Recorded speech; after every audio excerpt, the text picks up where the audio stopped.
Special intensive revision কোথাও একটা ভয়ের জায়গা তৈরি করছে।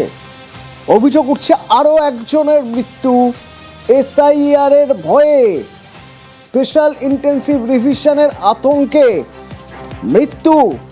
অভিযোগ উঠছে সেরকমই। ডানকুনির 20 নম্বর ওয়ার্ডের ঘটনা। হাসিনা বেগম, সোমনাথ রয়েছে সরাসরি আমার সঙ্গে। সোমনাথ, হাসিনা বেগমের মৃত্যু কিভাবে, তার পরিবারের লোক কি বলছেন? দেখো, তার পরিবার সূত্রে যেটা জানা যাচ্ছে যে এই হাসিনা বেগমকে 3 দিন আগে ওই এলাকায় একটি ক্যাম্প হয়েছিল এসআইআর নিয়ে। এসআইআর ক্যাম্প হওয়াতে তিনি জানতে পারে যে 2002 সালে তার ভোটার লিস্টের তালিকাতে নাম নেই। তারপরে তিনি চিন্তাগ্রস্ত হয়ে পড়েন এবং চিন্তার মধ্যে থাকে, এবং পরিবারের লোকজন তারা জানায় যে এই 60 বছরের বৃদ্ধা, 60 বছর বয়সে তিনি কোথায় যাবেন, এই নিয়ে চিন্তার মধ্যে তাকে খুঁড়ে খায়। এবং গতকাল সন্ধ্যাবেলায় হঠাৎ তিনি কাজ থেকে ফেরার সময় তিনি অসুস্থ হয়ে পড়েন, রাস্তায় মাথায় হাত দিয়ে বসে পড়েন। স্থানীয় লোকজন দেখতে পায়, তাকে সঙ্গে সঙ্গে স্থানীয় যে হাসপাতাল আছে হাসপাতালে নিয়ে যায়। হাসপাতালে নিয়ে গেলে চিকিৎসক তাকে মৃত বলে ঘোষণা করে। কিন্তু পরিবারের লোকজন বারবার বলছে এই এসআইআর নিয়ে একটা আতঙ্কর পরিবেশ তৈরি হয়ে রয়েছে ডানকুনি এলাকায়। তারপরও এই কারণেই, এই এসআইআর এর কারণেই এই যে হাসিনা বেগম এনার হৃদরোগে আক্রান্ত হয়ে তিনি মৃত্যু হলো ওনার। ধন্যবাদ। এই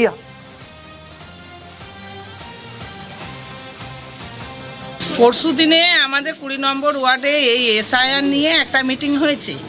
হওয়ার পরে সবাই আমরা একটা চিন্তার মধ্যে রয়েছি, উনিও চিন্তা করেছে, যেহেতু ওনার এখানে অনেক দিনেরই বসবাস, মানে খুব চিন্তা করছিলেন, খুব কাগজপত্রের জন্য খুব চিন্তা করছেন।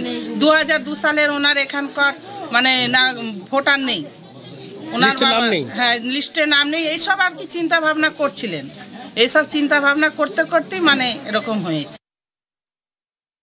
এসআইআর সাধারণ মানুষ ততটা বোঝে না, তাদেরকে আলোচনা করে বোঝালেও তারা কিন্তু একটা ভয় ভীতির মধ্যে রয়েছে, এবং তার নামটা 2002-এ নেই, সেই ভয়টাও রয়েছেন। এবং এই এলাকার জনপ্রতিনিধি বলুন বা এলাকার মানুষ হিসেবে কয়েকজন তাদের সঙ্গে এই এলাকা মানুষদের সঙ্গে বসে আলোচনা করেছে যে আমরা আছি, চিন্তা করবেন না, মমতা ব্যানার্জি আছেন, আমাদের মুখ্যমন্ত্রী আপনাদের পাশে আছেন, আমরা আছি এলাকার মানুষ।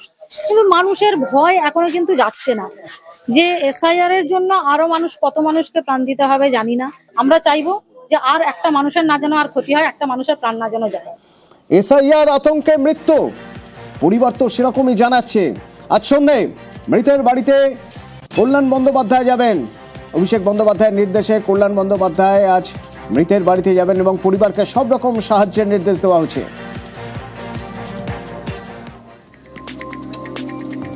তৃণমূল কংগ্রেসের এক্স হ্যান্ডেল পোস্ট, যেখানে বাংলায় এসআইআর এর মৃত্যু মিছিল লেখা হচ্ছে।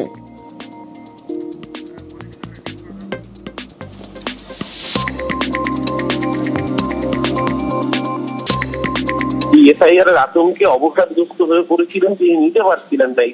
আর এরপরও রাজ্যের বিজেপির নেতারা এত পাষণ্ড, এত অর্বাচীন, এত অসভ্য, এরা মানুষের মৃত্যু নিয়ে কটূক্তি করছে। এর আগের দিন দেখলাম লিডার অফ অপোজিশন সে বলছে যে যারা মারা গেল তৃণমূল বলবে তার এসআইআর এর কারণে মৃত্যু হয়েছে, তার পাশে যেমন তৃণমূল লিখে রাখে। গন্ডারের চামড়া থাকলে পরে, না থাকলে পরে বিজেপি হওয়া যায় না। আমার খারাপ লাগে এদের পরিণতি দেখলে। বাংলার মানুষ তো 2026-এ এদের অন্তিম পরিণতি দেখবে রাজনীতি। উনি বাংলাদেশ থেকে এসেছিলেন, উনি কি রোহিঙ্গা হিসেবে এদেশে এসেছিলেন? মানসিক চাপে যাচ্ছেন কেন? মানে হঠাৎ সাধারণ মানুষের মানচাপ বাড়বে কেন? একমাত্র বাংলাদেশি মুসলমান অনুপ্রবেশকারী আর রোহিঙ্গা মুসলমান অনুপ্রবেশকারী ছাড়া ভারতীয় হিন্দু মুসলমান নির্বিশেষে সমস্ত নাগরিক ধর্মীয় নিপীড়নের কারণে উদ্বাস্ত হিন্দুরা, এরা ছাড়া কারুর তো এদেশের নাগরিকত্ব পাওয়ার কথা নয়, ভোটার লিস্টে থাকার কথা না। কেউ যদি বাংলাদেশি অনুপ্রবেশকারী মুসলমান না হন কিংবা রোহিঙ্গা মুসলমান না হন, তাদের তার কি অসুবিধা হচ্ছে? এসআইআর নিয়ে নজরদারির নির্দেশ দিয়েছেন মুখ্যমন্ত্রী। মন্ত্রীদের বলেছেন নিজের জেলায় নজর রাখতে হবে। কি নির্দেশ দিয়েছেন মুখ্যমন্ত্রী মমতা বন্দ্যোপাধ্যায়? সোমরাজ রয়েছেন আমার সঙ্গে। সোমরাজ, দেখো, আজ রাজ্য মন্ত্রিসভার বৈঠক ছিল নবান্নে, এবং সেই মন্ত্রিসভার বৈঠকের আগেই জেলার মন্ত্রীদের মুখ্যমন্ত্রী মমতা বন্দ্যোপাধ্যায় স্পষ্ট নির্দেশ দিয়েছেন যাতে তারা জেলাতেই থাকেন, জেলায় থেকে এসআইআর এর কাজ অর্থাৎ স্পেশাল ইন্টেন্সিভ রিভিশন নিয়ে যে জেলায় যে কাজ চলছে তার উপর নজরদারি রাখতে হবে। বুথ স্তর থেকে শুরু করে জেলা স্তরের নেতাদের সঙ্গে সমন্বয় রাখতে হবে এবং মন্ত্রিসভার বৈঠকের বদলে তারা যেন জেলায় থেকেই এই কাজগুলি পরিচালনা করেন, তেমনটাই নির্দেশ মুখ্যমন্ত্রী মমতা বন্দ্যোপাধ্যায় দেন মন্ত্রিসভার বৈঠকের আগেই। এবং সূত্র মারফত জানা যায় আর নবান্ন মন্ত্রিসভার বৈঠকে বিশেষ করে উত্তরবঙ্গ দক্ষিণবঙ্গের জেলার মন্ত্রীরা যাতে না এসে জেলায় থেকে এই এসআইআর কাজের ওপর নজরদারি রাখেন, সেই বিষয়ে নির্দেশ মুখ্যমন্ত্রী মমতা বন্দ্যোপাধ্যায় দিয়েছেন বলেই নবান্ন সূত্রে খবর। ধন্যবাদ সোমরাজ। এবং আগামীকাল পথে নামছেন মমতা বন্দ্যোপাধ্যায়। রেড রোড থেকে জোড়াসাঁকো পর্যন্ত মিছিল করবেন তিনি। মিছিলে থাকবেন অভিষেক বন্দ্যোপাধ্যায়। লড়াই আমি কম করিনি জীবনে, আবার লড়াই করব, কিন্তু মানুষের অধিকার কেড়ে নিতে দিচ্ছি না, দেব না। সোচ্চার হয়ে বলবো, যতদিন বাঁচবো লড়াই করে বাঁচবো। ভোটের বাংলায় শুরু হয়েছে এসআইআর, অর্থাৎ ভোটার তালিকায় বিশেষ নিবিড় সংশোধন। ইতিমধ্যেই এসআইআর আতঙ্কে আত্মহত্যার অভিযোগ উঠেছে। এসআইআর শুরুর পর এনআরসি আতঙ্কেও আত্মহত্যার অভিযোগ উঠেছে রাজ্যে, জানিয়ে ক্রমেই চড়ছে রাজনীতির পারদ। এবার আক্রমণের ঝাঁঝ বাড়িয়ে পথে নামছেন মমতা বন্দ্যোপাধ্যায়, থাকবেন অভিষেক বন্দ্যোপাধ্যায়ও।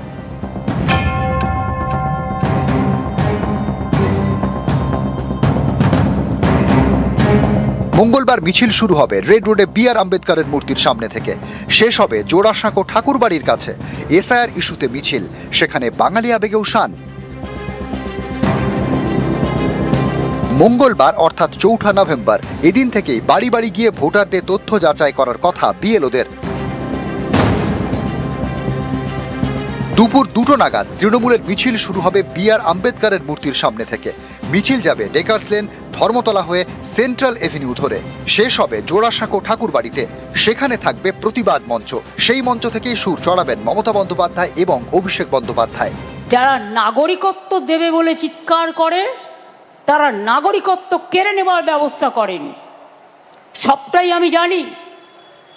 এই এসআরএর নামে একটা এনআরসি করার প্রক্রিয়া চালাচ্ছিল, কিন্তু অপোজিশন স্টেটগুলো হচ্ছে ওদের টার্গেট, তার মধ্যে বাংলা অন্যতম টার্গেট। এর উদ্দেশ্য লক্ষ্য একটাই, বাংলাকে অপমান করা। একটা বৈধ ভোটারের যদি নাম বাদ যায়, বাংলা থেকে 1 লক্ষ লোক গিয়ে ইলেকশন কমিশনের অফিস ঘেরাও করবে। ক্ষমতা থাকলে অমিত শাহ দিল্লি পুলিশ আটকে দেখাক। সোমরাজ বন্দ্যোপাধ্যায়, নিউজ 18 বাংলা। হরিদেবপুরের শুট আউট এলাকার মানুষ বলছিলেন যে তারা যখন ঘরের কাজ করছেন সাত সকালে, কেউ কেউ জগিংয়ে বেরিয়েছেন, এরকম সময় একটা টায়ার ফাটার মতো প্রচণ্ড জোরে আওয়াজ পেয়ে বাইরে এসে তারা দেখেন একজন লুটিয়ে পড়ে রয়েছেন এক মহিলা। কাছে গিয়ে দেখা গেল তিনি তো এলাকারই মানুষ। কে করলো এরকম ঘটনা জানতে চাওয়া হলো। তিনি নাম বললেন, গ্রেপ্তার, যে গুলি করেছে সে গ্রেপ্তার, বাবলু ঘোষ। কিন্তু কেন এবার গুলি করলো, কি হয়েছিল, এখনো পর্যন্ত পুলিশ তদন্ত করে কি জানতে পারছে? সান্নিক রয়েছেন আমার সঙ্গে। সান্নিক, অতনু, আজকে সকাল 6:10-15 পরের ঘটনা। সেই সময় প্রাতঃভ্রমণে বেরিয়েছিলেন বছর 38-এর মৌসুমী হালদার। তিনি যখন প্রাতঃভ্রমণে বেরিয়েছিলেন সেই সময় এক ব্যক্তি, তার নাম বাবলু ঘোষ, 30 বছর বয়স, বাইকে করে এসে তার রাস্তা আটকায় এবং তারপরে তার সঙ্গে কিছুক্ষণের উত্তপ্ত বাক্য বিনিময় এবং তারপরেই হঠাৎ বন্দুক বের করে বাবলু। এবং এই ঘটনা যখন ঘটছে সেই সময় মৌসুমী সে ভয় পেয়ে যখন পালাতে যায় তখন তার পিঠে গুলি করে বাবলু। এই গোটা ঘটনায় গোটা এলাকায় চাঞ্চল্য ছড়িয়ে পড়ে। এলাকার মানুষজন যারা সকালবেলা উঠেছিলেন, রাস্তাটা বেশিরভাগ সময় শুনশান থাকে, সেই রাস্তাতে হঠাৎ করে সকাল সকাল এত জোরে একটা আওয়াজ। স্বভাবতই আশেপাশের বাড়ির লোক তারা বেরিয়ে আসেন, সেই সময় দেখেন তারা মৌসুমী রাস্তায় পড়ে রয়েছেন এবং তিনি আর্তনাদ করছেন ব্যথায়। সেই মুহূর্তে তারাই তাকে ধরাধরি করে কোনো রকমের গাড়ি একটি বুক করে তারা তাকে হাসপাতালে পাঠান, প্রথমে এমআর বাঙ্গুর এবং পরবর্তীতে তাকে এসএসকেএম এ ভর্তি করা হয়েছে। ইতিমধ্যেই হরিদেবপুর থানার পুলিশ তদন্তে নেমে বাবলু ঘোষ তাকে ইতিমধ্যেই গ্রেফতার করেছে। মূলত বিবাহ বহির্ভূত সম্পর্ক এবং আর্থিক লেনদেন নিয়ে টানাপোড়েনের জেরেই এই ঘটনা সে ঘটিয়েছে, তেমনটাই কিন্তু এখনো পর্যন্ত জানতে পারা গিয়েছে। অতনু, ধন্যবাদ। ফার্স্টে সকালবেলা আমি বারান্দায় জামা কাপড় শুকোচ্ছে কিনা দেখতে এসে দেখছি কেউ একজন দাঁড়িয়েছিলেন এখানে, হেলমেট পরা। তো আমি নর্মালি ঘরে চলে গেছি। তারপরে দেখছি যে খুব জোরে একটা টায়ারটা খুব জোরে ফাটলে যেরকম আওয়াজ সেরকম, এবং একজন খুব চেঁচাচ্ছে যে আমাকে বাঁচাও করে। তো আমি ভাবলাম ওদের অ্যাক্সিডেন্ট হয়েছে, টায়ার ফেটে পড়ে ঠরে গেছে। তারপরে কিছুক্ষণ পর বারান্দায় এসে দেখি যে উনি পড়ে আছেন সোজা হয়ে, মানে মুখটা উপর দিকে ছিল, পিঠটা ইয়েতে। তারপরে ওই আওয়াজটা পেয়ে সবাই পাড়ার অনেকে এসেছেন। ততক্ষণে উনি অলরেডি অনেকটা এগিয়ে বাইকে করে, বাইকে ছিল একজন। না, আমি কাজ করছিলাম ঘরে, তারপরে শুনছি কি একটা মহিলা না গুলি করেছে। তারপরে আমি একটু এখানে এসে দেখছি কি এই অবস্থা, কিন্তু খুবই ভয় লাগছে, আতঙ্কিত হয়ে যাচ্ছে আমরা।